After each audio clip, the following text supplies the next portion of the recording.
Hi folks, in this video I'm going to explain how this thing called the wheel play works. First, let's watch some fun videos to get excited about this.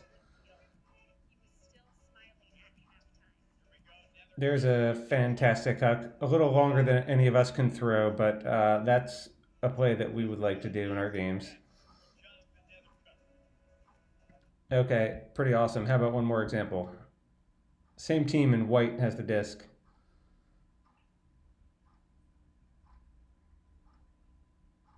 This team is running the wheel play. This is the exact kind of play that we're going to be learning how to do.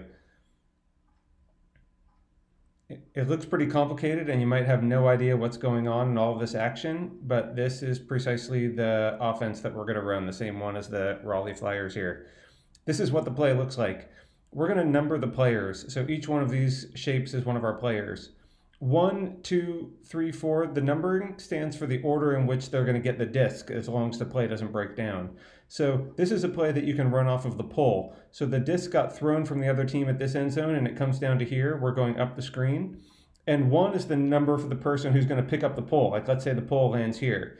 What they're going to do is they're going to throw it to 2. And 2 always wants to be somewhere in the center of the field. So if the pole came down over here, 2 would be in the same position.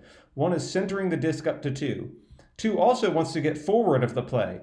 Usually the defense is not all the way down on us already. So 2 wants to go as far down as they can get before the disc is going to get D'd by the defense streaking down the field. So you just have to make a judgment call there. Now, what happens after 2 gets the Frisbee then? This is when the play really gets going. After 2 has it, 3 is the next person because we're just going to go in numerical order. Notice the people down here. This is called the stack. When all of the cutters on the team are lined up together in a clump, that's what we refer to as the stack. So we're going to cut off the back of the stack. This is the people on the furthest down the field. Also notice our stack is not in the middle of the field. So the wheel play is run by all the stack being way over to one sideline.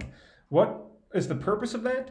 Because look at this dotted line. This entire space is what we've cleared for 3. So 3's defender, imagine if you're trying to defend this person. You seemingly have to be in all of this space at once. It's impossible to defend this much space. That's what's the purpose of running all these folks over here.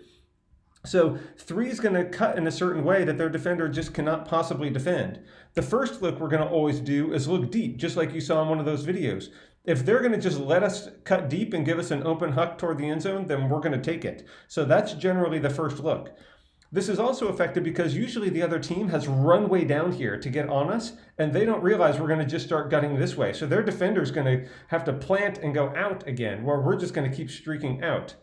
Now, if they're covering that, we're just going to take what they give us. So if the defense is on the deep cut, maybe they've seen that we like to huck it deep already, that's no problem. We're just going to cut in. Notice none of these other people are over here clogging the space in front of the disc. So if this person is not open deep, they're definitely going to be open under. And 2's goal is just to put the disc up to number 3.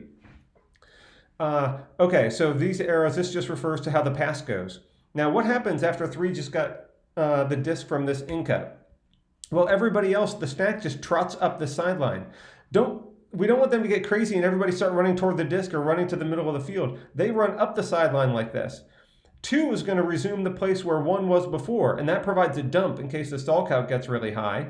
And then 1, the previous dump, is just going to trot here and join the rest of the stack. And we're just going to keep going around and around in this motion.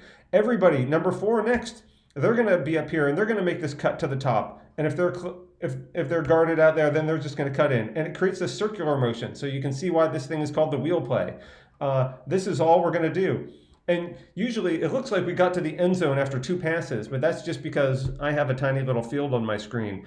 Really, this is a 70-yard field, and you could do 10 passes. We're just going to run in a circle like this. If they cut off the deep cut, we're just going to cut under. The next person is already going, and everybody knows where everybody else is supposed to be in this play, so it can be incredibly effective. Let me explain some other terminology that's important for our team. We're going to refer to the people who are throwing the disc the most as the handlers. They usually take the disc first on the pole or pick up a stopped disc. And then the other players are the receivers or the cutters. There's just 2 positions. There's always going to be 3 handlers and 4 receivers that we're going to call. So the people closest to the disc, and this, it might seem funny, but the handlers are actually 1, 2, and 7, because these are the people who are making the first cuts. 7 actually is making the last cut in this drill, so he's really not a cutter. These folks, see, 3 makes the first cut. She's definitely a cutter. 4, 5, and 6, these are the 4 cutters. These are the 3 handlers. It might seem funny that the numbering works like this, but I'll explain it away in 1 minute. Now, this is the play that we're going to run off of a pole, by and large. So when the disc is coming here from the pole, where do you think 2 ought to line up? Well, 2 is always going to be getting the disc in the center, so they should be lined up straight in the center of the field. Now, where should 1 line up? This is the person who's going to be picking up the disc. The trouble is there's not a perfect place for 1 to line up. This disc might come way over here, or it might come way over here, and then that's sort of annoying to have 1 have to run all the way over there. So this is the solution. What we do is we split up 1 and 7. They're each going to be out here somewhere to either side. That way nobody has to run very far to pick up the disc. And in fact, 1 and 7 really are interchangeable. So this is how we get rid of the funny numbering system. Really, there's 6 numbers. There's 2 number 1s, and then there's 2, 3, 4, 5, and 6. So 1 and 7 really are interchangeable. What we're going to do is we're going to call the handlers as position 1 or 2. There's going to always be 2 position 1s and 1 position 2. So wherever the pole goes, that's the person who's going to get the disc. Let's say the pole comes all the way over here to the far right side. Then this one is going to pick up the disc, and then the other one is what the 7 was. That person just trots into the stack, and they're going to be the last cutter out there. And 2 always is just coming up here to get the disc in the middle of the field. What if the disc goes to the other way? Then the person who's closest, if the disc goes over here, then this one is always going to pick up the disc. This one then has to do a little running. They have to get over here in the stack. But remember, this pole is several seconds. There's plenty of time for this person to get out of the way before this throw goes up to number 2. So it might look like this is a dangerous interference, but that's not really going to happen. This person could cut in front if the disc is going up fast, or they're already going to be passed in most cases, so it's really not a problem. Just remember, there's 2 people who have position number 1, and whoever's closest is the one who's going to be picking up the Frisbee. So here's how we're basically going to line up. This is going to be our offensive plan. And the rest, what about the receivers? Well, we can run the wheel play in the clockwise direction, like I've been explaining, or in the counterclockwise direction. We're going to run both. So the receivers generally want to clump to whatever side we called the play on. So if the play's over here, then 3 and 4 really ought to be on that side. 5 and 6, we don't want to like stack everybody up over here and totally make it transparent what we're doing. So 5 and 6 can spread out a little bit over here. But 3 and 4, they should make sure they're on the right side of the correct side of the field.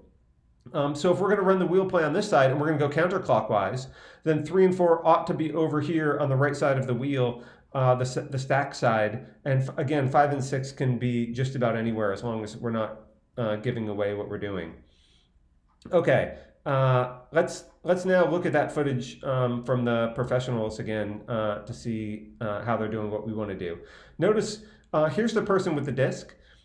This person is, in a sense, number 1. They're acting as the dump, or they're the one that's just centered the disc to that person. So then the wheel is coming like this. They're running the wheel. This is sort of a counterclockwise wheel. So this person, this is number 3. This person is coming in for the disc already. So let me just hit the play button here.